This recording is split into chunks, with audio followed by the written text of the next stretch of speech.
आज भी याद है, शाम को 8:30 बजे मुझे फोन आया। महाराष्ट्र में केलवे नाम का वो गांव है, और जब फोन बजा तो हमसे कहा गया कि देश के प्रधानमंत्री बात करना चाहते हैं। अब आप सोचिए, 26 साल की उम्र में प्रधानमंत्री का फोन आ रहा है, तो सबसे पहले तो आप घर वालों से पूछेंगे किसने क्या किया, क्यों फोन आ रहा है। फिर पता चला कि फोन घर में और किसी के लिए नहीं, आपके लिए आ रहा है।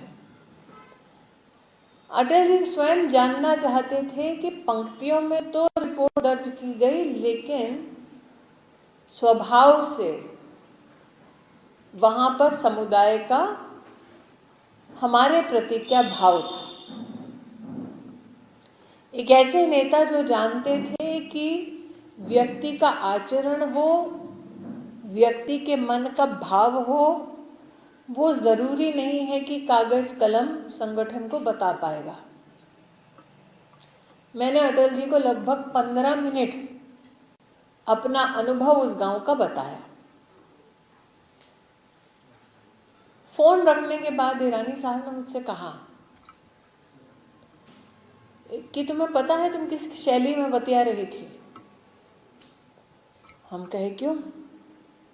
कहते हैं कि अगर कोई सिर्फ तुम्हारे भाग की वार्ता सुन ले तो इस बात का एहसास नहीं होगा कि देश के प्रधानमंत्री दूसरी ओर फोन पर थे। एक 26 साल के युवा कार्यकर्ता को इतनी सामान्य मुद्रा में बात कर उसके अनुभव के बारे में चिंतन या उसका परिचय लेना, तो दादा ने कहा ना, शीशे से देखा, बुलाया या पूछा कि मंच पर क्यों नहीं थे। यह अनुभव मेरा अटल जी के साथ पहला अनुभव था। आज अटल जी की पुण्य स्मृति में संगोष्ठी का आयोजन, और इस संगोष्ठी के आयोजन हेतु सुबह सुबह 10 बजे कार्यकर्ताओं का, नेताओं का एकत्रित होना। अटल जी आज होते तो हमसे कहते, बिटिया काहे परेड लगा रही हो। बहू के रूप में नहीं, बेटी के रूप में मुझे स्वीकार किया। ये मेरे जीवन की सबसे बड़ी उपलब्धि और सबसे बड़ा आशीर्वाद है। मैंने जीवन में नहीं सोचा था कि उस उम्र में देश के यशस्वी प्रधानमंत्री के घर में बेटी के स्वरूप में मुझे स्थान मिलेगा, लेकिन राष्ट्र को, समाज को, संगठन को उस छोर से देखने का एक अनूठा अनुभव रहा। दादा ने वो एक बात कह दी, शीशे से देखा और बुलाया, उससे कई बातें ताजा हुई, यादें ताजा हुई। सबको स्मरण है कि अटल जी ने कहा था कि छोटे मन से कोई बड़ा नहीं होता और टूटे मन से कोई बड़ा नहीं होता। इन दो वाक्यों में ही अटल जी ने संगठन का पूरा मार्ग हमको दिखलाया।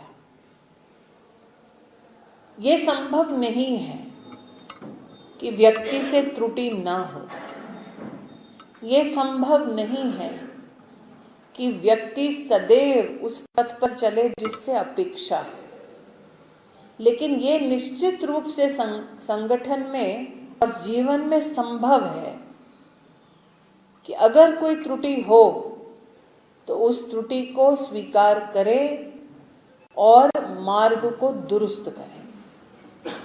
आज अगर श्रद्धेय अटल बिहारी वाजपेयी जी से कोई भी हमें बात समझनी है, सुननी है, तो वो ये कि कठिन परिस्थिति में भी मानवता का परिचय कैसे दिया जाए। दादा ने अटल बिहारी वाजपेयी जी के जीवन के कुछ पन्नों को आपके सम्मुख पलटकर दिखाया, और इसमें एक बात दादा ने कही कि बड़े साधारणतः अटल जी से अगर आप मिलें तो कहीं दरी बिछा रहे होते, कहीं टूटी फूटी झोपड़ी में बैठ जाते, जो रूखा सूखा खाने को मिलता कार्यकर्ता के साथ खा जाते।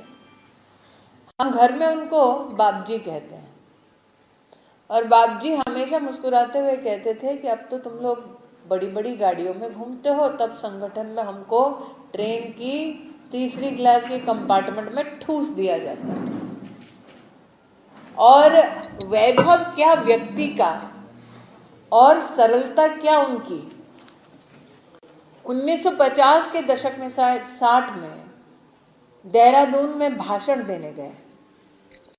किसी विशिष्ट सामाजिक व्यक्ति ने कहा, अटल जी आइए आपको हम अपनी बड़ी गाड़ी में लिए जाते हैं। फिएट गाड़ी थी, उसमें अटल जी को बिठाया गया। अब देहरादून में गए, फिएट गाड़ी में बैठे, गाड़ी निकली और कुछ समय बाद जाके बंद पड़ गई। तो फिर जो व्यक्ति गाड़ी लेकर आए थे वो बड़े शर्मसार हुए, वो निकले, गाड़ी से बाहर धक्का देने लगे। अटल जी देखते रहे। फिर अटल जी ने कहा चलो यार हम भी धक्का मार लेते हैं। वो भी उतरे, धक्का मार रहे थे। अचानक साइड से छोटी सी गाड़ी गई भोंपू के साथ, और भोंपू वाला जोर जोर से बोल रहा, राष्ट्र का महान नेता